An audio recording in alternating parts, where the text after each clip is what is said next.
Nelson Chamisa aiwa uchizosangana nemutungamiri wenyika yeZimbabwe uchivanyorera tsamba uchivaudza pachena unyatsobuda pachena kuti aiwa tauda a new leader zvamunoda kuita izvi no tsanambira masvikoti kona Nelson Chamisa ndobva usubscribe uleko turn on the bell icon tipinda panapa. Nelson Chamisa aiwa anyatsozviprova kuti aiwa is the legitimate leader anyora achiti Zimbabwe is under rebirth and construction in the spiritual realm.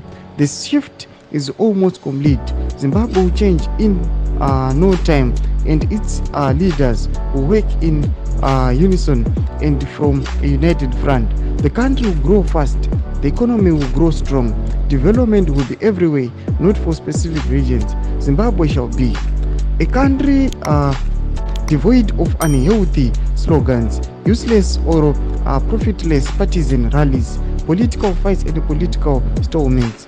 A country where corruption is shunned and not tolerated.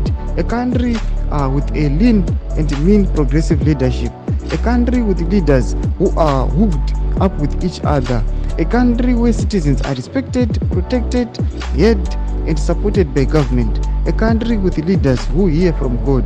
I declare Zimbabwe a nation of peace, hospitality, freedom, politeness and prosperity. Hashtag New Dawn. Hashtag God is in it. Mashoko anoita panapa chadriswa naNelson Chamisa achiti aiwa nyika yeZimbabwe aiwa the new dawn yakusvika. Panapa anouya achidhisimisa achiti aiwa tauda new leaders for Zimbabwe. Zvinhu zvamunotaura zvekuextenda the term kana kuti ZANU-PF irambe iri on to rule. Panapa hatisi kuzvida. Takuda kuti vagari venyika yeZimbabwe vachifara nekuda kwenyika yavo nokuti ndo vana vevo. Kuti zai mafungiro enyu muri kudii pamusoro pechitiko ichi? Vinai comment section medu. Subscribe or like.